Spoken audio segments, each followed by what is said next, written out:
Price B to the Lord Jesus. இயேசு கிறிஸ்துவினால் உங்களுக்கு சமாதானமும் சந்தோஷமும் உண்டாவதாக. இன்னைக்கு பார்க்கவிருக்கிற வேத பகுதி அப்போஸ்தலர் நடபடிகள் 6வது அதிகாரம் வசனம் 4. Acts chapter 6 verse 4. நாங்களோ ஜெபம் பண்ணுவதிலும் தேவ வசனத்தை போதிக்கிற ஊழியத்திலும் இடைவிடாமல் தரித்திருப்போம் என்றார்கள். இந்த வசனத்தை அப்போஸ்தலர்கள் தாமே சொல்லுகிறதா இருக்கு. இந்த வசனத்துல அவங்க ஊழியம் இன்னதுதான்னு தெளிவுபட சொல்றாங்க இல்லையா? இதை எதற்காக சொல்றாங்க? இந்த வசனத்துடைய பின்னணி பார்த்தோம்னா அது நமக்கு தெளிவா புரியும். இந்த அதிகாரத்தோட துவக்கத்துல கிரேக்கர்கள் தன்னுடைய விதவைகளை அன்றாட விசாரணையில திட்டமா விசாரிக்கல அப்படின்னு சொல்லிட்டு எபிரேயர்களுக்கு விரோதமா முறுமுறுக்கிறாங்க. இத அப்போஸ்தலர்கள் கேள்விப்பட்ட போது அந்த 12 பேரும் சீஷர்கள் எல்லாத்தையும் வரவழைச்சு அதுல பந்தி விசாரணை செய்யறது அவங்களுக்கு தகுதி இல்லைன்னு சொல்லிட்டு பரிசுத்த ஆவியினாலும் ஞானத்தாலும் நிறைந்தவர்கள் 7 பேரை தெரிந்து கொண்டு அவங்கள இந்த வேலைக்காக நியமனம் பண்ணணும்னு சொல்றாங்க. அதை சொல்லிட்டு தான் இந்த வசனத்தை சொல்றாங்க. அப்போ அப்போஸ்தலர்கள் தங்களுடைய ஊழியத்தை பண்ணுகிறது தான் அவங்களுக்கு சரியான தகுதியா இருக்கும் அப்படிங்கிறத இந்த வசனத்தின் மூலமா வெளிப்படுத்துறாங்க. இதுல நமக்கு ஒன்று தெளிவா தெரியுது. பரிசுத்த ஆவியானவர் அப்போஸ்தலர்களுக்கு அவங்களுடைய ஊழியத்துல ஒரு தெளிவை கொடுத்திருக்காங்க. எல்லா விஷயத்திலயும் அவங்க தலையிட்டு கொள்ளல. அவங்களுக்கு நியமிக்கப்பட்ட ஓட்டத்துல அவங்க ஓடணும் அப்படிங்கறத இங்க எல்லாருக்கும் வெளிப்படுத்துறாங்க. இங்க இந்த 12 பேர் மாத்திரம் இல்ல, எப்போ பவுலும் அப்போஸ்தலராக தெரிந்து கொள்ளப்பட்டாரோ அவரும் இதுல தெளிவா இருக்காரு.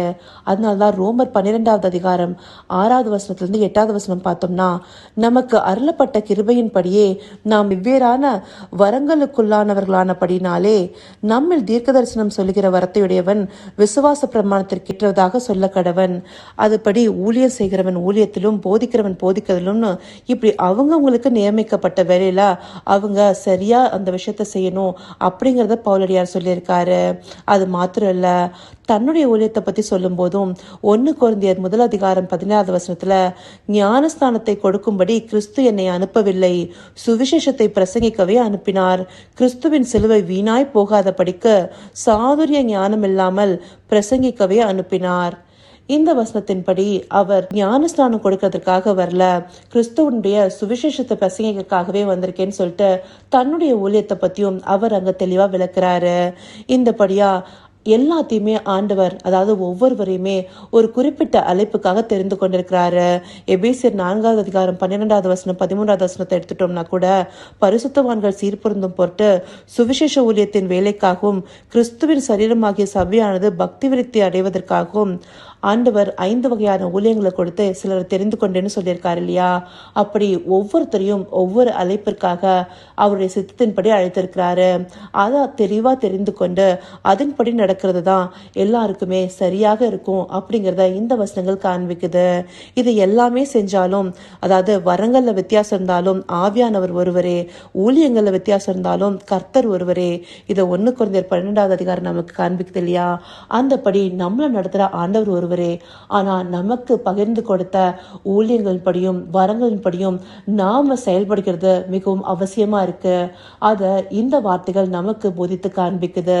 இதை அறிந்தவர்களா நாம அழைக்கப்பட்ட அழைப்புக்கு பாத்திரர்களா நம்ம நடந்து கொள்ளணும். எல்லா காரியங்களையும் நாம தலையிட்டுக் கொள்வது நமக்கு தகுதியா இருக்காது அப்படிங்கறத இந்த வசனங்கள் நம்மளுக்கு காண்பிக்குது. இதை காண்பித்த தேவனுக்கு நம்ம நன்றி செலுத்துவோமா? கர்த்தாவே, தேவாதி தேவனே, உமக்கே இந்த வேலை நன்றி செலுத்திறோம் ராஜா. அப்பா, எங்க ஒவ்வொருவருக்கும் நீங்க ஒரு அழைப்பை நியமித்திருக்கீங்க. அந்த அழைப்புல நாங்கள் ஓடத்தக்கதாய் எங்களுடைய இருதயத்தை ஏவி அருளுங்க ராஜா. எல்லா காரியத்திலும் தலையிட்டுக் கொள்கிறவர்களா இல்லாம எங்களுக்கு எதை நீங்க நியமித்திருக்கீங்களோ அதை சரியாக பற்றி பிடித்து கொண்டு அதை நிறைவேற்றி முடித்து நீங்க எங்களுக்காக வைத்திருக்கிற அந்த ஜீவ கிரீடத்தை பெற்றுக்கொள்ளும்படியாக நாங்க ஓடணும் தகப்பனே. அப்படின்னு எங்கள் நடத்த போகிற தயவிற்காய் நன்றி. சகலவித துதி மகிமை கனம் யாவும் ஒருவருக்கே செலுத்திறோம்.